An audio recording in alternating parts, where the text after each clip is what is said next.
So maximum possible score is n, and the passing mark is 45% of n.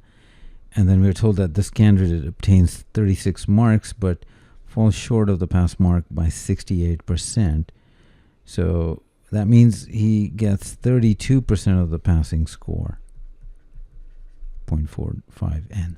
That would give me n, and you can write it. You can just either use a calculator here, or essentially just dividing it by these decimals.